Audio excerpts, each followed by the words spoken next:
श्री स्वामी समर्थ. जीवनातील एक नवे पर्व. सत्य, निष्ठा आणि प्रामाणिकपणा. जीवनात टिकाऊ यश आणि समाधान मिळवण्यासाठी केवळ बाह्य प्रयत्न पुरेसे नाहीत. तुमच्या कामात आणि वागण्यात सत्य, निष्ठा आणि प्रामाणिकपणा असणे आवश्यक आहे. श्री स्वामी समर्थांची शिकवण आपल्याला याच उत्तम मूल्यांवर आधारित जीवन जगण्याची प्रेरणा देते. स्वामींच्या कृपेने जीवनात सुरू झालेले नवे पर्व हे नैतिक मूल्यांचे आणि स्थैर्याचे पर्व आहे. स्वामी नेहमी सांगतात की तुमचे मन शुद्ध ठेवा. शुद्ध आणि प्रामाणिक मनाला ते नेहमी आशीर्वाद देतात. नवे पर्व, शुद्ध आचरण आणि स्वामींची साथ. या नव्या पर्वात आपल्याला आपल्या मूल्यांशी कधीही तडजोड करायची नाही.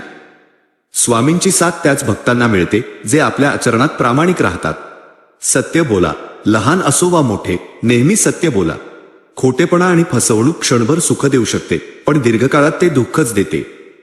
सत्याच्या मार्गावर चालणाऱ्या भक्ताच्या पाठीशी स्वामी नेहमी उभे राहतात. कामात निष्ठा.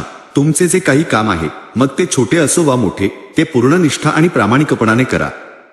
कामाप्रतीची तुमची ही निष्ठाच तुम्हाला अतूट यश मिळवून देईल. निष्ठावान कर्म हेच स्वामींना आवडते. स्थैर्य आणि समाधान. जेव्हा तुमचे आचरण शुद्ध असते तेव्हा तुमचे मन शांत राहते.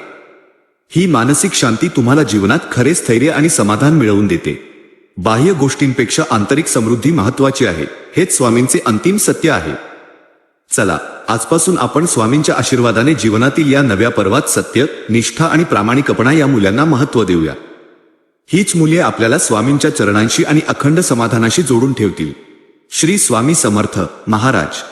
तुमच्या कृपेने माझ्या जीवनात शुद्ध आचरण आणि स्थैर्य नांदो.